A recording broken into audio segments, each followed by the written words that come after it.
Hola, hola, ¿cómo están? Mi nombre es Carmen Camino, llevando su luz a tu camino. Juan 1:6 dice, hubo un hombre enviado de Dios, el cual se llamaba Juan. Este vino por testimonio, para dar testimonio de la luz, a fin de que todos creyeran por él. Él no era la luz, sino que vino para dar testimonio de la luz. Muchas de nosotras tendemos a pasar por alto la importancia del ministerio de Juan el Bautista.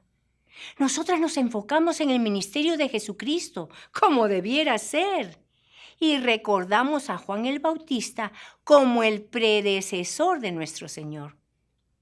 Juan dice que el Bautista vino para dar testimonio de Jesucristo. Esta fue la razón de su existencia. Juan mismo dijo en Juan 3:30, es necesario que Él, el Cristo, que crezca y que yo decrezca. Definitivamente que Juan era una figura carismática. Leemos que multitudes de personas iban a escucharlo de la misma manera que más adelante muchos irían a escuchar a Jesucristo.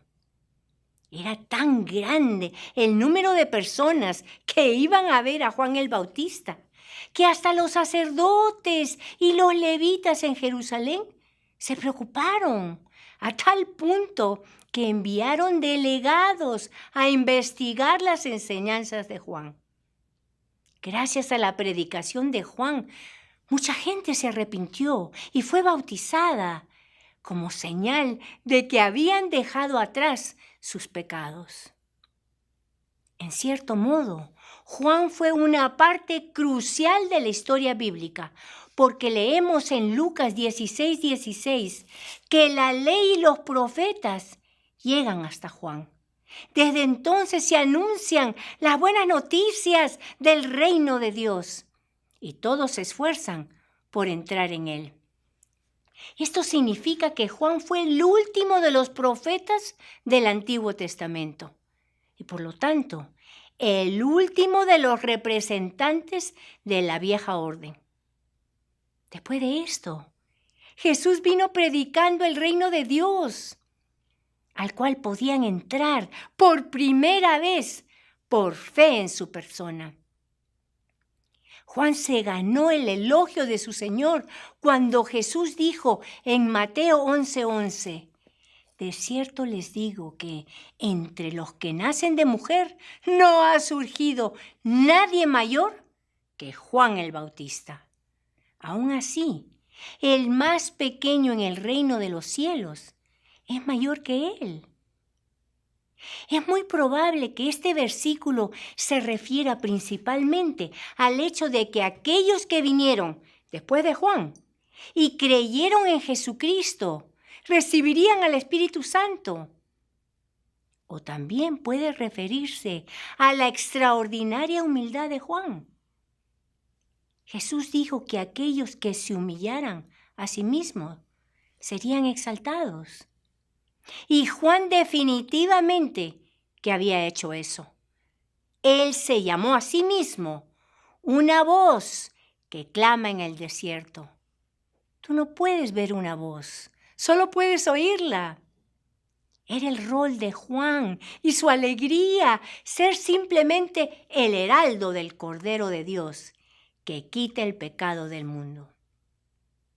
Como el apóstol Pablo, que vino después, su mayor preocupación fue que Jesús fuera magnificado, ya sea por su vida o por su muerte. Juan fue un verdadero y fiel predecesor de Jesucristo. Versículo 7. Este vino por testimonio, para dar testimonio de la luz, a fin de que todos creyeran por él. Él no era la luz, sino que vino para dar testimonio de la luz. En primer lugar, Juan el Bautista estaba al tanto de que él no era la luz. Esto es importante simplemente porque un buen testimonio de Jesucristo debe de comenzar con este entendimiento. Cuando un cristiano o una cristiana, ya sea un ministro, escritor, maestro o quien quiera que sea, que se cree mucha cosa, ella o él dejará de ser efectivo como testigo de Cristo. El testimonio parará. Algunas personas piensan que están siendo testigos de Cristo solo por el hecho de vivir la fe cristiana o de no hacer ciertas cosas y de hacer otras. Viven su fe en el trabajo, en el colegio, en sus hogares. Pero desafortunadamente, aunque esto sea importante, eso no es dar testimonio de Cristo. Dar testimonio de Cristo es hablarle a otros de Jesucristo. Si queremos hacerlo eficazmente, debemos decirles quién es Jesucristo. Cómo su muerte y resurrección son los elementos esenciales a la solución del problema del pecado del hombre. Y cómo tener una relación íntima con Jesús. Un buen testigo no trata de atraer la atención a sí mismo, sino a la persona o hechos que él o ella representa. Así como la palabra vino para traer la luz celestial a la humanidad, asimismo Juan vino para hablarle a la gente desde un nivel humano de su necesidad de la revelación de Dios. Versículo 29. El siguiente día Juan vio que Jesús venía hacia él y dijo: «Este es el Cordero de Dios que quita el pecado del mundo». ¡Qué tal revelación! ¡Qué tal proclamación del Evangelio! Imagínate a Jesús acercándose al área de Betábara. En eso Juan ve venir a Jesús a la distancia. Y en ese momento de emoción, Juan exclama: «Este es el Cordero de Dios». Jesús es nuestro Cordero de la Pascua, que voluntariamente tomó el castigo que nosotros nos merecíamos. Segundo de Corintios 5:21 dice: «Al que no cometió ningún pecado, por nosotros Dios lo hizo pecado, para que en él nosotros fuéramos hechos justicia de Dios». La primera mención del Cordero aparece en Génesis 22, cuando Abraham fue al altar para ofrecer a su hijo Isaac. La expresión Cordero de Dios solo se encuentra en el Evangelio de Juan. Cuando Abraham subía al monte de Moria para ofrecer a su hijo como sacrificio en obediencia al mandato de Dios, Isaac dijo en Génesis 22:7: «Aquí están el fuego y la leña, pero ¿dónde está el cordero para el holocausto?». ¿Dónde estaba el cordero? Esa es la pregunta que resuena a través de todo el Antiguo Testamento.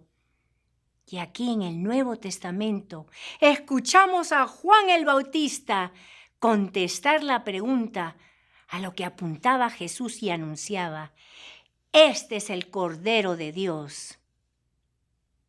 En Apocalipsis 5 escuchamos a 10,000 ángeles unirse a él declarando: «Digno es el Cordero».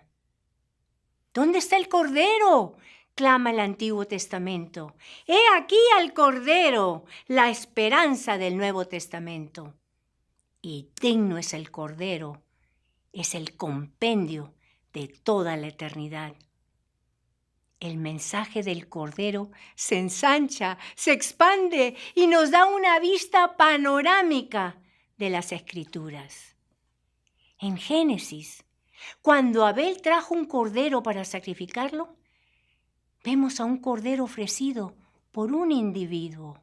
En Éxodo, cuando cada hogar sacrificó a un cordero durante la Pascua, vemos a un cordero ofrecido por familia. En Levítico, cuando la gente de Israel fue instruida a sacrificar un cordero, vemos a un cordero ofrecido por una nación. Y en el Evangelio de Juan, a lo que Juan el Bautista identificaba a Jesús como el Cordero que quita los pecados del mundo, vemos a un Cordero que sería ofrecido por el mundo entero. Jesús pagó el precio de tu pecado por medio de su muerte. Él fue el Cordero de Dios y gracias a Jesucristo tú puedes recibir el perdón confesando tu pecado y pidiendo perdón.